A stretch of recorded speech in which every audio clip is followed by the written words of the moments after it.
প্রভু যিশু বলেছেন, যিশু চেয়েছেন যেন তোমরা ও তো আমার জন্য তার পিতার যে মহাপ্রেম তা আমরা বুঝতে পারি। তার পিতার প্রেম বর্ণনা করতে তিনি এই গল্পটি বলেছেন। একজন লোক একটা শহরে তার 2 ছেলেকে নিয়ে সুখে বাস করছিলেন। তিনি ভেবেছিলেন সব কিছুই ঠিকঠাক চলছে।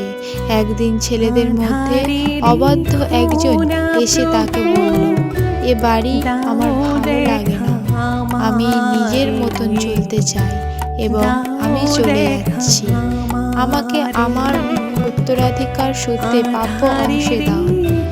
পিতা খুবই দুঃখিত হলেন, কিন্তু তাকে টাকা দিলেন এবং তাকে যেতে দিলেন। তিনি ভেবেছিলেন তাকে আর কোনো দিন দেখতে পাবে কিনা।